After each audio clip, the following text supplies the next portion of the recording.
pero tú, al proponer, vamos a ver. Pero va la palabra primero. Bueno, ya me acostumbré a hacerlo. Claro,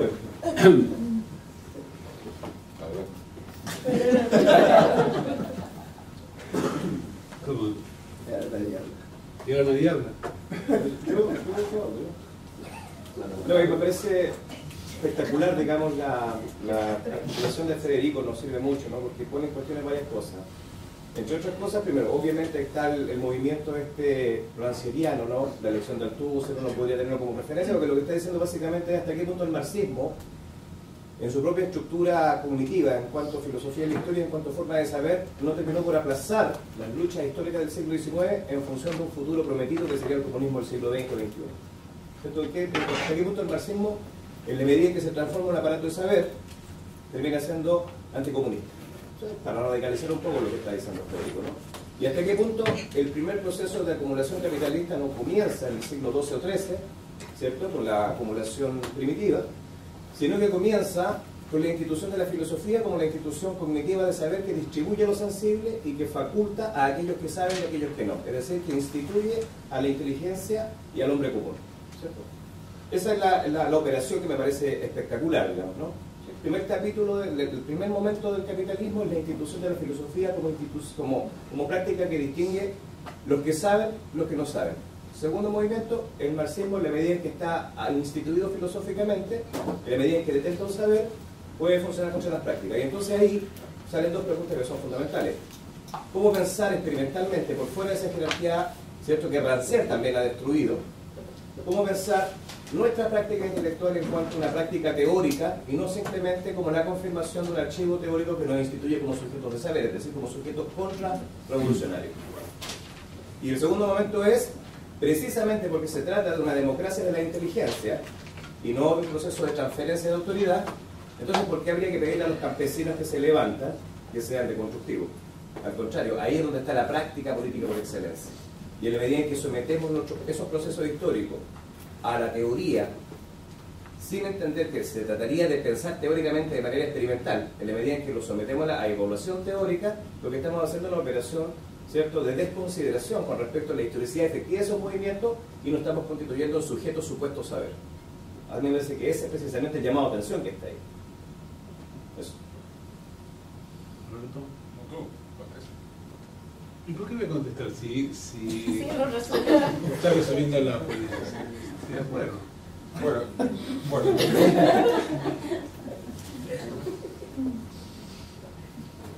Vamos a enganchar con lo de Sergio. Claro, tú hablas de la irrupción de los deconstruidos, indiferenciados con mancha en el ojo, ¿no?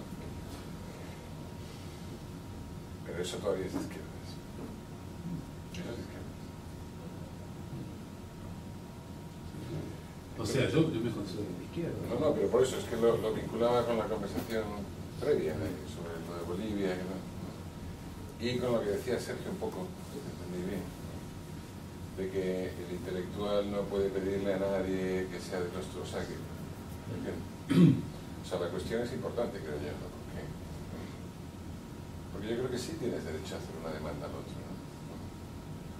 Quieres que su irrupción no sea una irrupción represiva, no sea una irrupción despótica, no sea una irrupción inhumana.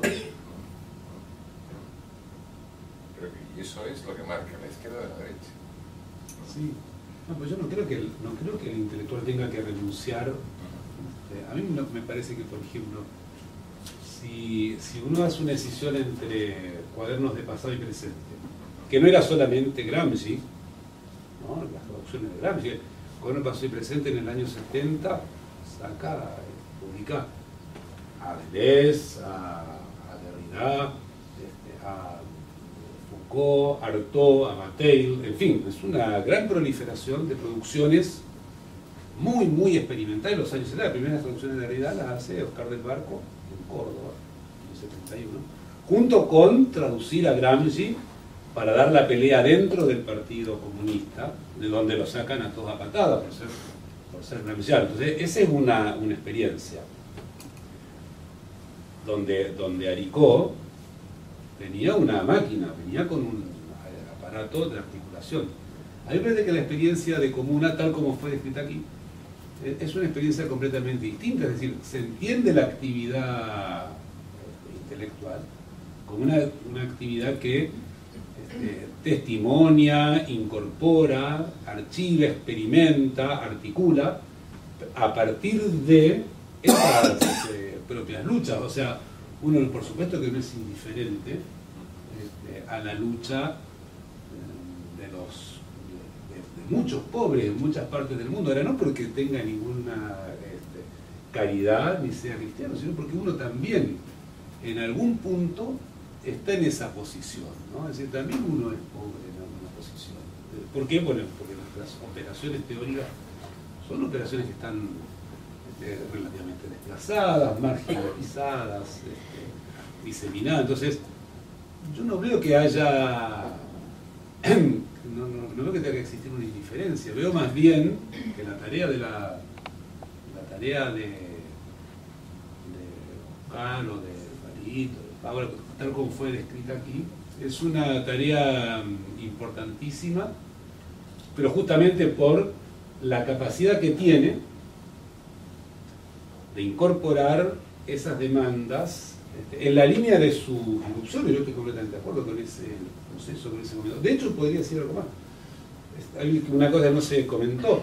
Cuando Farid contaba ayer el problema del derecho, o sea, cómo se trabaja con el derecho entre la forma abstracta, completamente universal, y el problema de las diversidades, naciendo de los propios poderes constituyentes, las comunas, donde uno también está haciendo un trabajo teórico experimental, digamos. No es solamente un trabajo de articulación, es también un trabajo de experimentación. Yo podría decir que es un trabajo de experimentación, ¿no? Y que en ese trabajo de experimentación hay ya una emancipación, una liberalización, que es ella misma en tanto práctica, la que se está liberando, por supuesto, enlazándose con otras prácticas, pero no porque quiere dirigirlas, sino porque hay problemas en común que en ese momento se articulan, no hay nada malo en que se articulan porque necesitan reconfigurar una disposición del poder, pero no se articulan porque nadie esté articulándolas, se articulan porque entre ellas tienen correspondencia y tienen que ver, ¿no? Sí. Me gustaría un poco lo que nos has expuesto así un terreno amplio, grande, ¿no? Modular algunas cosas. Lo digo esto porque a mí me gusta precisar algunas, ¿no? Por ejemplo, ahorita voy a comenzar con una muy sencilla. Cuando cuentas la historia de Aricó y este relacionamiento, en realidad es siglo XXI el que aloja el proyecto del pasado y presente e inicia las traducciones de... Pero están conviviendo, pero no son necesariamente que se mezclen. Es muy curioso. Más bien se va a crear en siglo XXI un lugar donde, por un lado, tiene la capacidad de recuperar una propuesta como la de Aricó, con pasado y presente y demás, y por otro lado, abrir toda una corriente de traducciones que, digamos, marcó, ¿no? Y además con una enorme, digamos, actualidad sobre la producción que se hacía en ese momento, pero no dialogada. Lo digo así, no dialogada. Pero no olvidemos que el siglo XXI se crea porque hay una disidencia en fondo de cultura. Estoy contando que parecen anécdotas, pero en realidad vas a ver cuáles son esas historias institucionales y disidencias institucionales alrededor de proyectos editoriales, ¿no? Fondo de Cultura, Orfila es censurado por la iniciativa de un par de libros que entraban sobre el régimen mexicano. Y lo sacan del Fondo de Cultura y él, junto con otras gentes, deciden fundar y conceden respaldo al siglo XXI. Cuento esto porque es interesante, pero... No, pero quiero volver al otro que, perdón que comience con eso, pero que más me interesaba.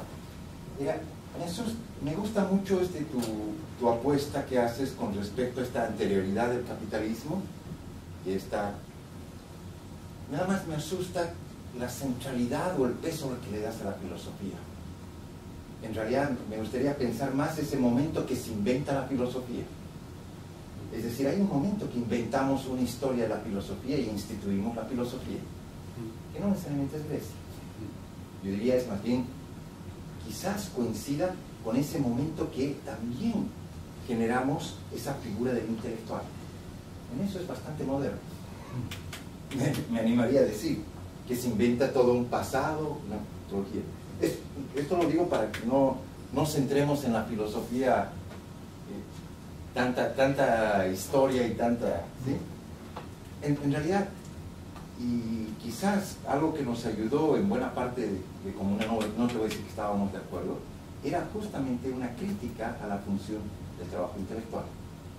Había muy distintas posturas, y aún hay, ¿no? Pero claramente sí, había una decisión y una voluntad de no reproducir aquella. Curiosamente algunos le decían, no, es que esta es una nueva forma de ser un intelectual orgánico. Pero era también una lectura muy heterodoxa a lo Gramsci y demás, y de entender eso, ¿no? Pero indudablemente había un cambio, y había una atención para no estar reproduciendo. Y buena parte de esto tendría que ver que el trabajo era un trabajo de aprendizaje, no de lección. Y esto, claro, te modifica el tipo de atención, el tipo de... Pero tú entendías que yo estaba diciendo eso, ¿verdad? Sí. No, Sí. no, nada más resaltando. Yo estaba haciendo una distinción entre cuadernos de pasado y presente y comuna, a propósito exactamente de lo que tú acabas de plantear. No, yo me refería a que eran asociativas, porque piensa que Del Barco está traduciendo la gramatología de Derrida en el mismo momento en que están pasando la lucha armada. O sea, la gente de pasado y presente está pasando la lucha armada después de la ruptura con el PCB argentino en el 70 y tanto, y a la vez están haciendo este tipo de experiencias. Y tienes al lado la guerrilla centroamericana. Sí. Esa es la historia de cómo se concentra en México. Exacto. Ahora, al lado de eso, lo segundo, que hay un segundo punto que tú planteas que a mí me interesa entrar. Yo cuando me refiero a la filosofía, no me refiero por empezar a una filosofía que fue. Me parece que el veneno de la vanguardia está impregnado en todas las prácticas, incluso en las que uno mismo lleva a cabo. Digamos. La vanguardia no es un problema objetivado en tal o cual proceso. La verdadera vanguardia es que la vanguardia ha tomado todas las operaciones de la producción hoy. Y el proceso de lucha contra ese modelo es un proceso muy largo, que tiene posiblemente en la filosofía su génesis. En el caso de Rancière eso se aloja, sabemos, en la República, en el libro 10 de la República. Rancière dice ahí es cuando Platón configura al artesano, lo que dice es, el artesano tiene que trabajar, en primer lugar, porque el trabajo no espera. En segundo lugar, porque la divinidad ha depositado en él la facultad para hacerlo, lo que en la práctica significa que él lo ha vuelto inútil para cualquier otra cosa. Entonces, esa configuración es completamente capitalista. El capitalismo de alguna manera hace asomar la verdad de esa configuración. Por eso la tesis siempre de Rancière es, la emancipación se pone en juego cuando el trabajo se pone a esperar. La puesta en espera es ya un asunto. Los intelectuales van a decir siempre que eso esta gente lo entiende. No, esa es una práctica constitutiva y configuradora del espacio público. Seguramente ustedes mismos ayer decían que cuando estaba pasando lo de la guerra del agua, o lo de la guerra del gas, antes de que pasara, parece, ¿no? Claro, la gente leía eso como, no, esto va a pasar, ¿no? Porque nosotros sabemos, ¿no? Nosotros sabemos. La gente de derecho de la Católica, que no preveía que venía. Claro, claro. Pero otros dijeron, no, esto, con esto podemos hacer cosas, porque esto viene. Bueno, por supuesto que es muy interesante hacer esas cosas, ¿no? Ahora, a mí lo que me preocupaba del segundo García Linera, que es el que vimos ayer, con el que por supuesto tengo múltiples diferencias. Diferencias que tienen también contexto. Una cosa que discutamos aquí, yo no estaría, por ejemplo, hoy en Chile, discutiendo así sobre el segundo García Linera. Porque ahí de nuevo viene el problema de la articulación. ¿Qué significa pensar? Bueno, contradecirse. Porque no hay pensamiento no hay pensamiento puro, uno siempre piensa en contexto y siempre recibe la presión de los contextos cuando tiene que discutir. Yo recibo aquí presiones de contextos distintas a las que recibiría, por ejemplo, en Chile, pero siempre una verdad es ideológica al mismo tiempo. Me acuerdo que Brett Levinson, la primera vez que vino a Chile hace como 17 años, decía la verdad es siempre ideológica, les voy a dar una prueba de por qué. ¿No? Si yo digo que, si yo en el año 72, 73 digo que en Cuba no se respetan los derechos humanos, eso es verdad. Pero si yo digo eso en Miami, eso es completamente ideológico, ¿no? Es decir, el modo de pensar siempre está en relación con contextos que lo determinan, ¿no? Entonces, bueno, en este contexto yo diría, aquí que estamos conversando con toda la honestidad intelectual que podamos, yo diría que no hay ese universal, porque el comunismo no es una cosa que va a venir, el comunismo es esa práctica inmanente de irrupción, por ejemplo, donde las comunas instalan esto que ustedes de alguna manera retoman y ponen a circular. Bueno, eso por supuesto está comunismo. Pero hablando justo de eso, yo ayer me quedé muy impresionado por la forma en la que García Linera hablaba muy enfáticamente, durante un buen periodo de la conversación, diciendo, no hay que esperar a que llegue el comunismo para la justicia o para la bondad, o para la amistad o para la lealtad, sino que esas cosas hay que hacerlas ahora. ¿Os acordáis, no? Él insiste mucho en eso, ¿no? Claro, esto es una vieja temática del pensamiento marxista que tiene que ver con lo que Jameson, en un libro reciente, llama oportunismo, ¿no? Incluso Jameson dice de Marx no tenía una política, ¿no? Precisamente porque no creía en la política, ¿no? Un poquito, quizás podríamos hacer la misma pregunta a John, ¿no? En relación con su posición de hoy, su paper. Marx, en cambio, era un magnífico oportunista, dice Jameson. Magnífico oportunista.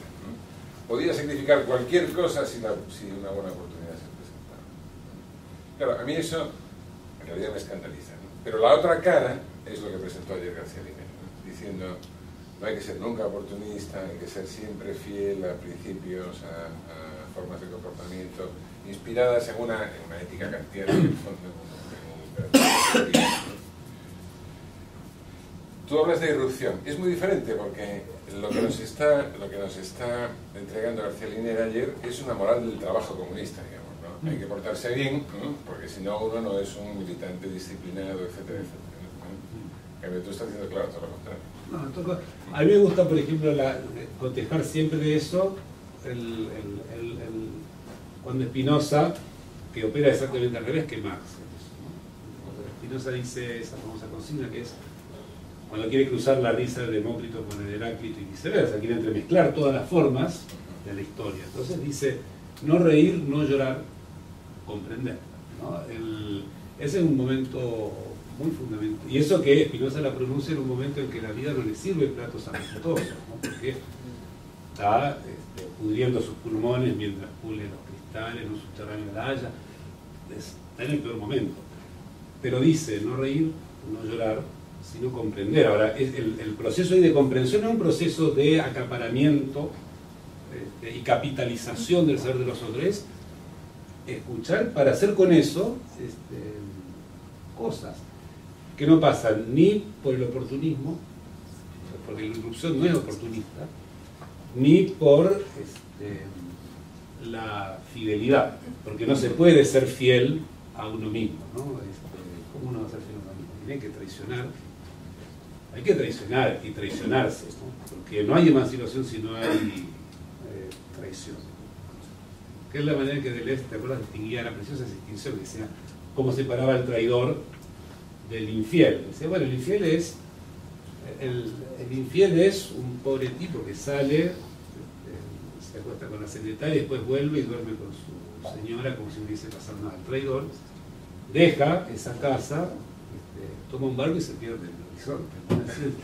Eso es otra cosa. Ahora, esa traición es muy importante porque es muy importante en tanto se aplica a la identidad que a uno le ha sido dada. También mucha de esta gente un día se tomó un barco uno puede imaginar eso, tomó un barco y se traicionó a sí misma, se fue muy alejando de todo lo que le habían hecho creer que era. Y ese momento de lejanía es el que les permite decir, no va más, la expropiación no va más. Eso no puede ser sin traición, ¿no? No nos olvidemos que García estaba luchando con armas, y la lucha armada, y la irrupción de esta violencia. Y además él mismo dice que él corre el peligro de llevar la misma, de institucionalizar su revolución, lo que tú estás diciendo, la emancipación, así como está repitiendo las mismas cosas del pasado.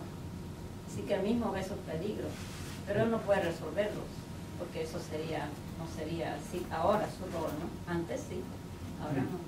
Bueno, es como lo que, por ejemplo, el día de los acontecimientos de la Revolución del 48, Baudelaire estaba en la Rue de Bussy, en la esquina, con una escopeta, ¿no? Y estaba llamando a todos los revolucionarios a que fueran a pasar por las armas al general Opic. ¿Quién era el general Opic? Era su padrastro, ¿no? Que estaba tratando de usar la revolución para que asesinen a un padrastro que no lo soportaba. Entonces uno dice, era un pequeño burgués. No era un pequeño burgués, estaba haciendo una operación muy importante que es también emancipatoria, porque lo que estaba tratando de decir es todo lo que se puede hacer cuando uno traiciona aquel lugar en el que se lo posiciona. Yo creo que de ahí sale, por ejemplo, el que Baudelaire haya sido el primero en construir una lectura neurológica de las imágenes modernas, ¿no? Pues, la lectura neurológica de las imágenes modernas es una lectura que sacude el modo sensible de configuración, ¿no? Por ejemplo, lo kantiano. ¿Qué es la sensibilidad? Es una facultad egoísta, ¿no? Como una facultad egoísta que hace pensar a las personas que ellas son en tanto sujeto singular sensible. La sensibilidad es una disposición burguesa. Hay que acabar con la sensibilidad de una disposición burguesa.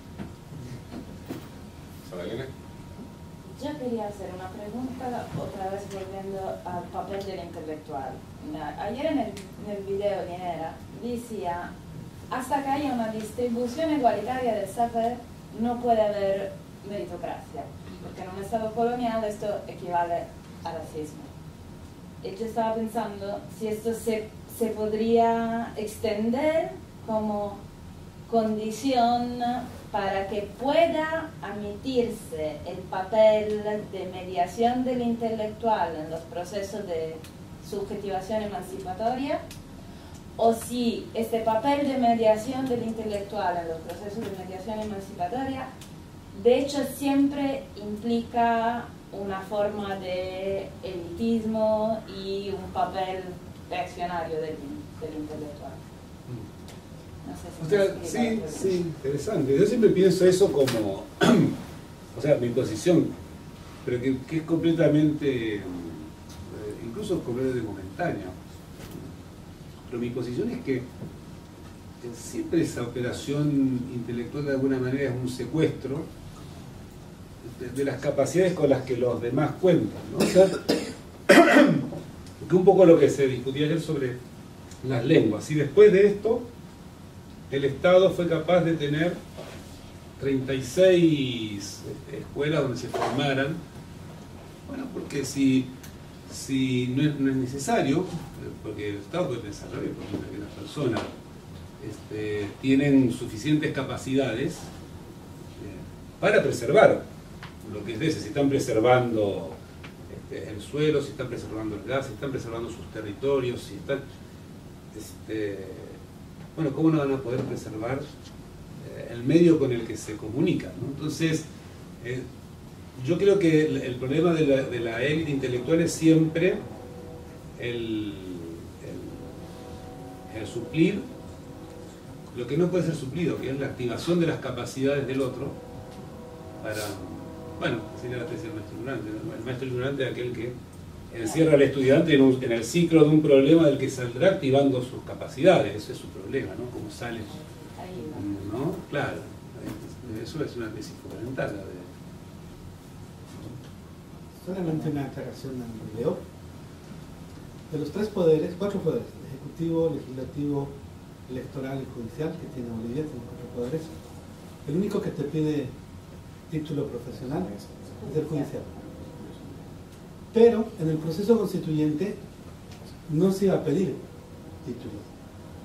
Los informes de mayoría y minoría, y todo esto aprovecho de hacer propaganda del sitio donde tenemos todo ese trabajo que se llama econstitucional.com.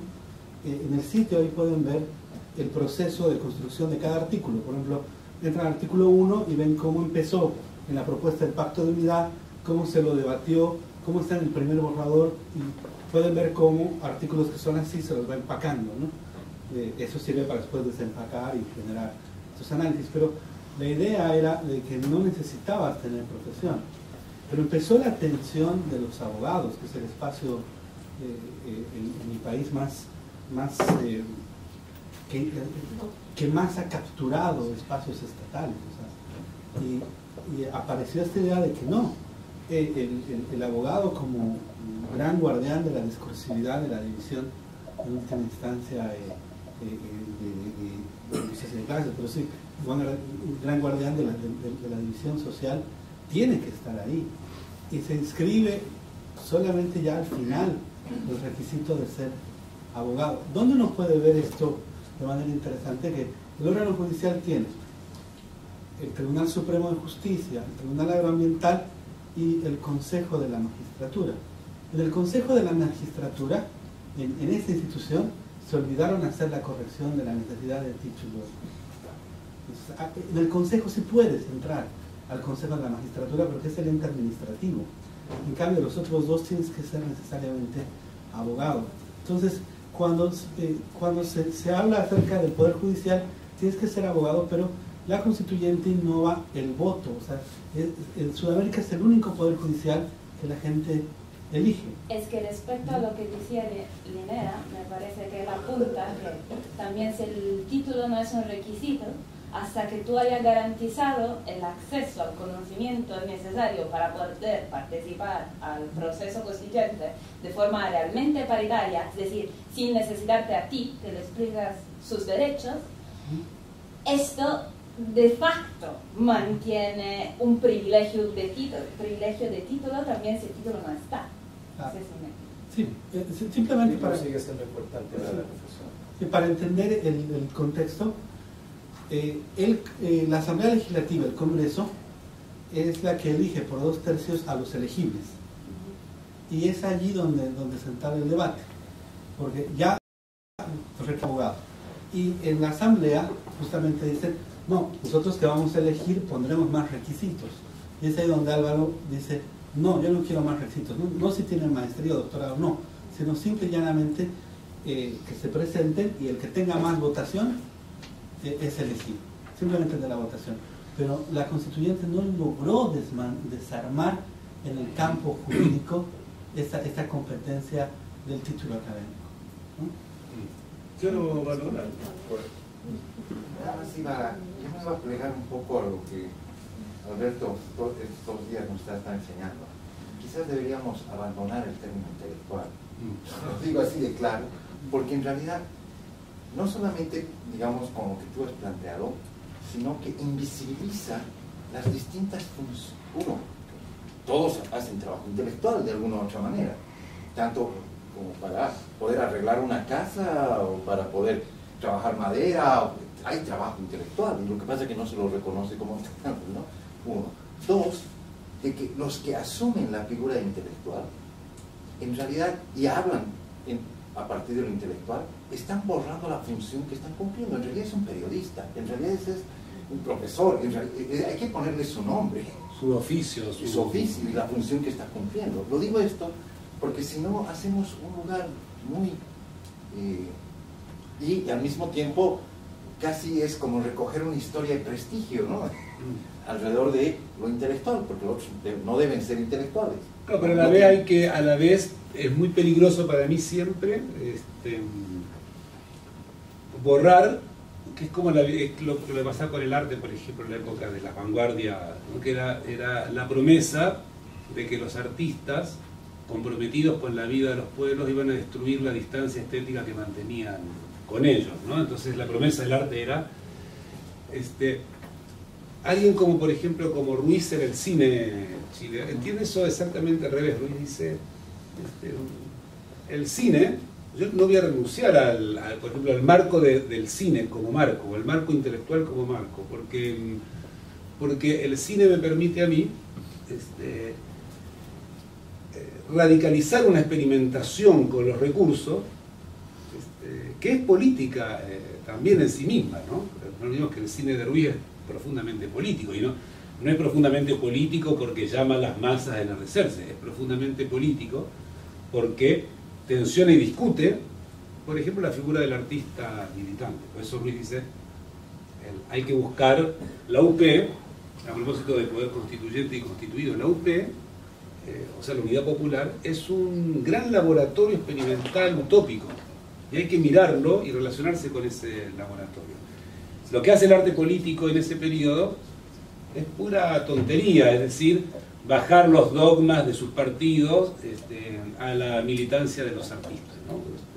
Entonces se produce ese artista que no es, por ser militante es mal artista, y por ser artista es mal militante, y bueno, todos esos desastres que Ruiz enfoca al revés. Entonces, a mí me parece que es lo mismo que pasa con la universidad. Me parece un espacio interesante que existan, porque son espacios donde uno puede también hacer cosas que son relativamente importantes, ¿no?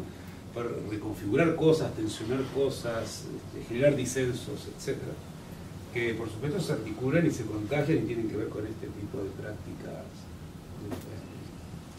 populares, ¿no? Lo otro es muy difícil porque... Es lo que estarías llamando defenderlo como intelectual. Sí, yo defendería lo intelectual. Es que quizás se pueda pensar más bien que el intelectual en términos de una definición objetiva legada a una categoría particular de trabajo o varias categorías que se pueden asociar al intelectual, pensar más bien la función del crítico entendido como el que opera críticamente respecto a la realidad para pensar una subjetivación emancipada. Y no importa la profesión que tienes, puede ser profesor o puede ser periodista, pero no todo profesor y no todo periodista es crítico en ese sentido. Pero mejor